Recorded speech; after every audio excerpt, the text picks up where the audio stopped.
পৃথিবীর সবচেয়ে নোংরা 10টি দেশ। এর মধ্যে এমনও দেশ রয়েছে যেখানে মানুষ মারা গেলে মৃত লাশকে দাফন করা হয় না, বরং মৃত লাশটিকে নর্দমার মধ্যে ফেলে দেওয়া হয় এবং সেখান থেকে অনবরত দুর্গন্ধ ছড়াতে থাকে। এমনকি এমনও দরিদ্র দেশ রয়েছে যেখানে মানুষ খাবারের অভাবে হাহাকার করতে থাকে এবং ক্ষুধার যন্ত্রণা মেটানোর জন্য মাটি দিয়ে তৈরি রুটি খায়। একদম ঠিক শুনেছেন। এমনকি এমনও দেশ রয়েছে যেখানে মানুষ থাকার জায়গা না পেয়ে ছোট্ট একটি রুমের মধ্যে কয়েকশো মানুষ একসাথে থাকে। আজকে ভিডিওতে দেখবেন এমনই 10টি দেশ যার মধ্যে ভারত এবং বাংলাদেশের নামও কি রয়েছে, আর যদি থাকে তাহলে কত নম্বরে রয়েছে। সবকিছু জানতে ভিডিওটি শেষ পর্যন্ত দেখতে থাকুন। চলুন শুরু করা যাক। কেনিয়া। নোংরা আবর্জনা এই দেশটির সাথে বিশেষভাবে জড়িত।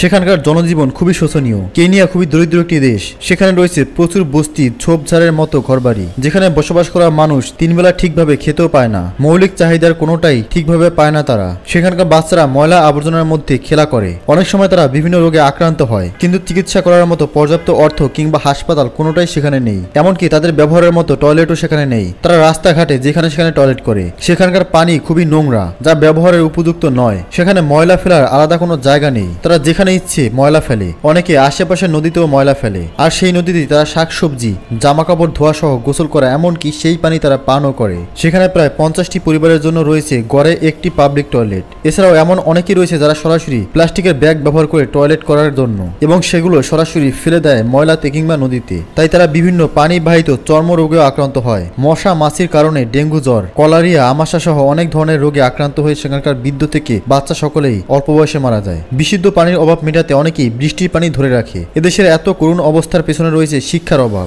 সেখানে শিক্ষার হার খুবই নগণ্য। চাঁদ। এটি একটি আফ্রিকান দেশ। এছাড়াও এটি একটি রপ্তানিমূলক দেশ, যারা তেল, নেট্রন, স্বর্ণ এবং আরও বিভিন্ন খনিজ পদার্থ বিভিন্ন দেশে রপ্তানি করে, যা খুবই ভালো। কিন্তু মডার্ন টেকনোলজি এবং উপযুক্ত নিষ্কাশন ব্যবস্থা না থাকায় সেখানে অবৈধ মাইনিং এবং স্মাগলিং গুরুতরভাবে বেড়ে গেছে। যদিও রপ্তানির জন্য এই প্রাকৃতিক সম্পদগুলো খুবই মূল্যবান, কিন্তু এগুলোর কারণে দেশটি প্রচণ্ড দূষণের শিকার হয়েছে। অন্যদিকে অবৈধ মাইনিং এবং স্মাগলিং এর কারণে দেশটির অর্থনীতি কোনোভাবেই লাভবান হতে পারছে না। উল্টো এসবের কারণে দূষিত হচ্ছে সেখানকার বাতাস, পানি এবং মাটি। এছাড়াও সেখানকার কৃষিক্ষেত্রের জন্য একটি বিরাট হুমকির কারণ হয়ে দাঁড়িয়েছে এটি। যদিও সেখানকার বেশিরভাগ মানুষ তাদের জীবিকা নির্বাহের জন্য মাইনিং এর কাজের উপরে নির্ভরশীল। অয়েল প্রসেসিং এর কারণে সেখানকার পানি ইতিমধ্যেই মারাত্মকভাবে দূষিত হয়ে গেছে, যেখানে বিভিন্ন জলজ প্রাণীর সংখ্যা বিপুল পরিমাণে কমে গেছে। এমনকি দেখা দিচ্ছে বিশুদ্ধ খাবার পানির অভাব। শুধু তাই নয়, তেল নিষ্কাশন এবং সেগুলো রপ্তানির জন্য পরিবহনের সময় দুর্ঘটনাবশত লিকেজের কারণে মাটি এমনকি পানি দূষিত হয়। এছাড়াও ইন্ডাস্ট্রিয়াল ওয়েস্টের কারণে পানির পাশাপাশি মাটিও অনেক দূষিত হচ্ছে, যেখানে ফসল উৎপাদন কঠিন হয়ে পড়েছে। সোমালিয়া। সোমালিয়া এমন একটি দেশ যে দেশের নাম নিলেই প্রথমে সেই দেশের ডাকাত দলের কথা উঠে আসে। কিন্তু এটি এমন একটি দেশ যেখানকার মানুষের জীবন দুর্বিষহ করে দিয়েছে দূষণ, যার কারণে সেখানে কৃষিকাজ এবং জেলেদের কাজ একেবারেই বন্ধ হয়ে গেছে। কেননা সেখানকার মাটি, পানি প্রচন্ড দূষিত। এত পরিমাণ দূষিত যে সেখানে বিশুদ্ধ পানির অভাবে প্রতি বছর অনেক মানুষ মারা যাচ্ছে, যার কারণে অনেকেই ডাকাতির পথ বেছে নেয়। সত্যি কথা বলতে এই ডাকাতদের জন্মই হয়েছে মূলত ওয়েস্টার্ন কান্ট্রিগুলোর জন্য। কেননা 1960 সালে নিউক্লিয়ার এনার্জি তৈরি করা হয়েছে বলেই এর বর্জ্য ফেলার প্রয়োজনীয়তা তৈরি হয়েছে, আর এই বর্জ্যগুলো নষ্ট করা ছিল খুবই ব্যয়বহুল। অন্যদিকে সোমালিয়ার সমুদ্র পলিসি খুবই শক্ত না হওয়ার কারণে অনেক ইউরোপিয়ান কোম্পানি বা মাফিয়া গোপনে সোমালিয়ার সমুদ্রে শত শত টন নিউক্লিয়ার ওয়েস্ট ফেলতে শুরু করে। এতে করে সেখানকার সমুদ্র পানিতে দূষিত হয় এবং জেলেরা ভয়ানকভাবে ক্ষতিগ্রস্ত হয়। তারা কর্মবিহীন হয়ে পড়ে। শুধু তাই নয়, বাচ্চারা বিভিন্ন চর্মরোগে আক্রান্ত হতে শুরু করে। এছাড়াও আরো ক্ষতিকারক তেল এবং বিভিন্ন পদার্থ সেখানে ফেলা হতো, যা তাদের ম্যারিন ইকোসিস্টেমকে পুরো ধ্বংস করে দিয়েছে। আর সেই সুযোগে সেখানকার স্থানীয় কিছু কোম্পানিও তাদের বর্জ্য পদার্থ সরাসরি সমুদ্রে ফেলতে শুরু করে। এতে করে সেখানকার পরিবেশ মারাত্মকভাবে দূষিত হচ্ছে, আর তাই তারা প্রাণে বাঁচার জন্য ডাকাতের পথ বেছে নেয়। পেরু। পেরুর মাটিকে স্বর্ণের সাথে তুলনা করা হয়, কেননা সেখানে অনেক স্বর্ণের খনি রয়েছে। এছাড়াও এটি এমন একটি দেশ যেটি পৃথিবীর অন্যান্য দেশ থেকে অনেকটাই বিচ্ছিন্ন। তারপরেও তারা তাদের ঐতিহাসিক জঙ্গল, পাহাড় সহ অনেক কিছুই সংরক্ষিত রেখেছে, সেগুলোকে ধ্বংস হতে দেয়নি। কিন্তু অন্যদিকে তারা তাদের নিজেদের কাজের মধ্যে নিজেদের দেশের পানি, বায়ু, মাটি সহ পরিবেশকে এমনভাবে দূষিত করছে যে সেখানে মানুষের বসবাস করা কঠিন হয়ে পড়েছে। এটি পৃথিবীর এমন একটি দেশ যেটি খুবই গুরুতরভাবে দূষিত, কেননা এখানকার বেশিরভাগ মানুষ জীবিকা নির্বাহের জন্য মাইনিং এর উপর নির্ভরশীল। ছোট থেকেই তারা বিভিন্ন খনিতে খনন কাজে লেগে পড়ে। পৃথিবীর সবচেয়ে দূষিত শহরগুলোর মধ্যে একটি শহর রয়েছে এই পেরুতে, আর সেই শহরটির নাম হলো লা ওররা। 1922 সাল থেকে এখানকার বাতাসের সাথে মিশে রয়েছে তামার গন্ধ। এখানে রয়েছে অনেক ইন্ডাস্ট্রি, যেখানে তামা, সীসা এবং দস্তা সহ আরো কঠিন ধাতব গলানো হয়, আর সেখান থেকে বের হয় বিষাক্ত গ্যাস, যেগুলো সেখানকার বাতাসকে করেছে দূষিত।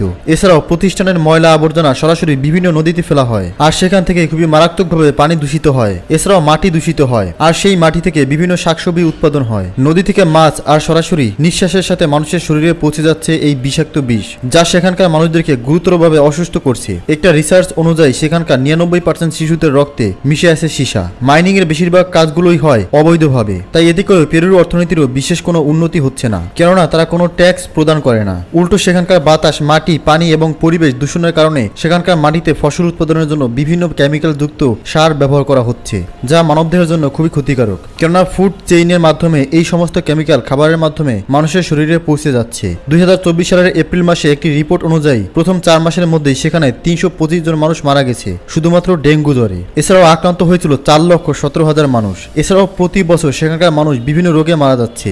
ইন্ডিয়া, ভারত অনেক সংস্কৃতিপূর্ণ দেশ, কিন্তু দূষণের দিক থেকে এই দেশটি রয়েছে অনেকটাই এগিয়ে। এছাড়াও দেশটি খুবই জনবহুল দেশ। WHO এর মতে ইন্ডিয়া পৃথিবীর সবচেয়ে দূষিত দেশগুলোর মধ্যে একটি, আর পৃথিবীর সবচেয়ে দূষিত শহরগুলোর মধ্যে নাম রয়েছে ভারতের একটি শহরের, আর এর মধ্যে রয়েছে নিউ দিল্লি, কলকাতা এবং মুম্বাই। এছাড়াও ভারতের গেঙ্গিস এবং ইয়ামানা নদী পৃথিবীর 15তম দূষিত নদী। শুধু তাই নয়, আপনি জেনে অবাক হবেন, ভারতের 250 মিলিয়ন পরিবারের জন্য শুধুমাত্র 5% মানুষের নিজস্ব টয়লেট রয়েছে। সেখানে 600 মিলিয়ন মানুষের কোনো টয়লেটই নেই। তারা নদী নালা বিভিন্ন ঝোপঝাপড়ায় মলত্যাগ করে, আর সেখানেই গোসল করা, কাপড় চোপড়, থালা বাসন ধোয়া সহ বিভিন্ন কাজ করে। এছাড়াও কিছু পাবলিক টয়লেট রয়েছে যেখানে প্রতি একটি টয়লেট ব্যবহার করে প্রায় 1500 থেকে 2000 মানুষ। এছাড়াও সুয়েজ সিস্টেমের অবস্থাও খুবই খারাপ, যার কারণে সেখান থেকে অনেক ধরনের রোগ ছড়ায়। Nipah virus, dengue, hepatitis, malaria ভারতে খুবই সাধারণ কিছু ভাইরাস। প্রতি বছর ডায়রিয়া, ম্যালেরিয়া হয়ে হাজার হাজার মানুষ ভারতে মারা যায়। সৌদি আরবিয়া, এটি পৃথিবীর সবচেয়ে ধনী দেশগুলোর তালিকায় রয়েছে, তাই কেউ ভাবতেও পারবে না এই দেশটিতে রয়েছে দূষণের মতো সমস্যা। এখানে রয়েছে প্রচুর শিল্প প্রতিষ্ঠান এবং ফ্যাক্টরি, যেখানে প্রচুর বিষাক্ত গ্যাস এবং বর্জ্য পদার্থ তৈরি হয়। যদিও সেখানে অনেক কঠিন আইন রয়েছে, কিন্তু তারপরও সেগুলো যথেষ্ট নয়, কেননা সেখানে প্রচুর দুর্নীতিও রয়েছে। সেখানে পানির প্রচুর অভাব রয়েছে। এছাড়াও দূষণের সমস্যা দূর করার জন্য পর্যাপ্ত ব্যবস্থাও নেই তাদের। এটা অনেকটা মরুভূমির দেশ, যার কারণে এখানে সেন্ট স্টমাস দেখা যায়। এতে প্রচুর ধুলোবালি চারদিকে ছড়িয়ে পড়ে, যেটি সেখানকার একটি সাধারণ প্রাকৃতিক সমস্যা। এছাড়াও এই দূষণের কারণে সেখানে পর্যাপ্ত গাছপালাও জন্মায় না, যদিও এমন অনেক দেশ রয়েছে যেখানে সেন্ট স্টমাস দেখা যায়। এছাড়াও অনেক ইন্ডাস্ট্রি রয়েছে, কিন্তু সৌদি আরবের দূষণের প্রধান কারণ হলো নিষ্কাশন কার্যক্রম, যার কারণে সেখানে প্রচুর পানির অভাব রয়েছে। সৌদি আরব পৃথিবীর সবচেয়ে বেশি তেল উৎপাদনকারী দেশ। তাদের অর্থনীতি তেলের উপরেই অনেকটাই নির্ভরশীল। এছাড়াও রয়েছে প্রচুর প্রাকৃতিক গ্যাস, যা সেখানকার পানি, বায়ু এবং মাটিকে ভীষণভাবে দূষিত করছে। কঙ্গো, খনির দিক থেকে কঙ্গো একটি ধনী দেশ। সেখানে অনেক গুরুত্বপূর্ণ এবং দামি ধাতু রয়েছে, যেমন স্বর্ণ, কোবাল্ট, যার কারণে এখানে অনেক ইন্ডাস্ট্রি গড়ে উঠেছে। এগুলো সেখানকার অর্থনীতিতে কিছুটা ভূমিকা রাখলেও সেখানকার মানুষের জনজীবন ভয়ঙ্কর হুমকির মুখে ফেলে দিয়েছে। সেখানকার পরিবেশকে গুরুতরভাবে দূষিত করেছে। দূষিত হয়েছে সেখানকার পানি, মাটি, এমনকি বাতাস। 2021 সালে অ্যাঙ্গোলন মাইনিং কোম্পানির কারণে কঙ্গো কাসাই নদীতে গুরুতরভাবে দূষিত হয়েছিল। এটি এতই মারাত্মক দূষিত হয়েছিল যে এই নদী দেখে বোঝার উপায় নেই এটি নদী নাকি ডাস্টবিন। যদিও সেখানকার সাধারণ মানুষ এসব কোম্পানিতে কাজ করে তাদের জীবিকা নির্বাহ করে, কিন্তু তারা যে সামান্য অর্থ পায় এতে তারা 3 বেলা ভালোভাবে খেতেও পারে না। তাদের রাস্তাঘাট, নদী, বাড়ির আনাচে কানাচে সব জায়গায় ময়লা আবর্জনা পড়ে থাকে, এমনকি সেখানে নেই টয়লেটের ব্যবস্থা। অনেকে এই সব ময়লা আবর্জনার মধ্যেই তাদের মলমূত্র ত্যাগ করে। প্রতি বছর এই সকল ময়লা আবর্জনা এবং দূষণের কারণে ডায়রিয়া, ম্যালেরিয়া, ডেঙ্গু, চর্মরোগ সহ বিভিন্ন রোগে আক্রান্ত হয়ে হাজার হাজার মানুষ মারা যায়। যদিও তারা প্রতি বছর শুধুমাত্র স্বর্ণ বিক্রি করে $40 মিলিয়ন আয় করে, কিন্তু তারপরেও তাদের জনজীবন এখনো উন্নত হয়নি।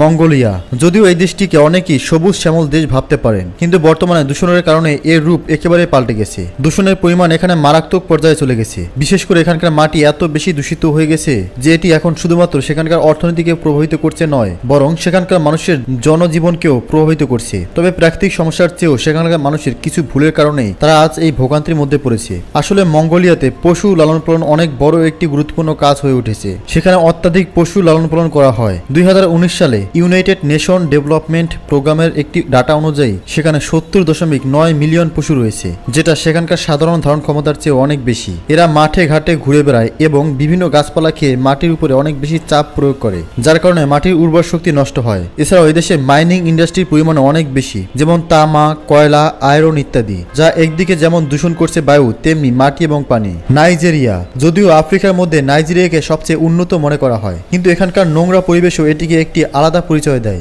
নাইজেরিয়ার কিছু বিশেষ প্রাকৃতিক সৌন্দর্য আপনাকে মুগ্ধ করবে, কিন্তু পাশাপাশি সেখানে এমন কিছু জায়গা রয়েছে যেগুলো দেখলে আপনি 1 মিনিটও সেখানে থাকতে চাইবেন না। সেখানকার রাস্তা, ঘরবাড়ি, আশেপাশের বিভিন্ন জায়গা আপনি প্রচুর ময়লা আবর্জনা দেখতে পাবেন। সেখানে ঝাঁপুরির সংখ্যা অনেক বেশি, আর সেখানে দরিদ্র মানুষ বসবাস করে, যার দূর দূরান্ত পর্যন্ত আপনি কোনো পরিষ্কার পরিচ্ছন্নতা দেখতে পাবেন না। শুধু তাই নয়, সেখানকার মানুষ গোসল করার জন্য এমনকি পানি পান করার জন্য পরিষ্কার বিশুদ্ধ পানি পাচ্ছে না। যদিও সেখানে অনেক বড় বড় ইন্ডাস্ট্রি রয়েছে, কিন্তু তারা পরিষ্কার পরিচ্ছন্নতার দিকে নজর না দিয়ে তাদের নোংরা আবর্জনা সরাসরি নদীতে ফেলে দেয়, যার কারণে সেখানকার মানুষ পরিষ্কার পানি পাচ্ছে না। সেখানকার কিছু কিছু নদী দেখলে আপনি ভাবতেও পারবেন না এটি একটি নদী নাকি নর্দমা। এসবের কারণে সেখানকার পরিবেশ একেবারেই দূষিত হয়ে গেছে, আর এর কারণে দিন দিন সেখানকার মানুষও বিভিন্ন রোগে আক্রান্ত হচ্ছে। ডেঙ্গু, ম্যালেরিয়ার মতো রোগ সেখানে একেবারেই সাধারণ হয়ে গেছে। সেখানে প্রতি বছর ডেঙ্গু, ম্যালেরিয়াতে হাজার হাজার মানুষ মারা যায়। এখনো দরিদ্রতা তাদের পিছু ছাড়তে পারেনি। সেখানে এমনও মানুষ রয়েছে যারা প্রতিদিন শুধুমাত্র একবেলা কোনো রকম খাবার খেয়ে বেঁচে রয়েছে।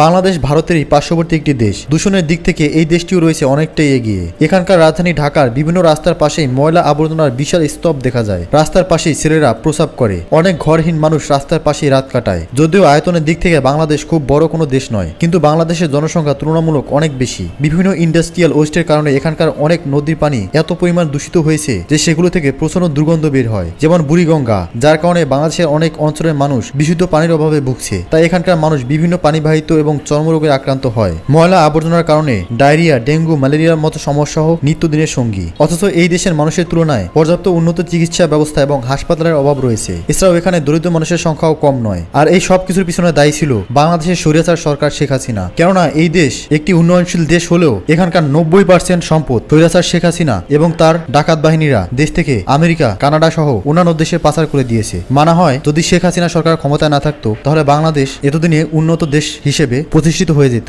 এদেশের সরকারি কর্মচারীদের মধ্যে 90% চোর, বাটপার, ডাকাত এবং লুটপাটকারী। এদেশে পুলিশ বাহিনীদের মধ্যে বেশিরভাগই ডাকাতি পেশায় নিয়োজিত। এরা রাতের আধারে বিভিন্ন মানুষের ঘরে ঢুকে ডাকাতি করে এবং দিনের বেলা পুলিশের পোশাক পরে ঘুরে বেড়ায়। একটি রিপোর্ট থেকে জানা যায় যদি স্বৈরাচার শেখ হাসিনা দেশ থেকে পদত্যাগ না করতো তাহলে অতি শীঘ্রই বাংলাদেশ শ্রীলঙ্কার মতো দেউলিয়া হয়ে যেত। দুর্নীতিগ্রস্ত দেশগুলোর মধ্যে সবার আগে রয়েছে বাংলাদেশ। জানলে অবাক হবেন, এই দেশে 20% মানুষ কোনো রকম ভালো অবস্থানে রয়েছে, 80% মানুষই দরিদ্র সীমার নিচে বসবাস করে। আর যেই 20% মানুষ ভালো অবস্থানে থাকে তাদের মধ্যে 10% মানুষ চুরি, ডাকাতি এবং লুটপাট করে ভালো অবস্থানে রয়েছে, আর 10% মানুষ বৈধ উপায়ে উপার্জন করে। সুপ্রিয় দর্শক, এই দেশগুলোর মধ্যে কোন দেশটিকে আপনার কাছে সবচেয়ে বেশি দূষিত মনে হচ্ছে কমেন্টসের মাধ্যমে লিখে জানাবেন। ধন্যবাদ।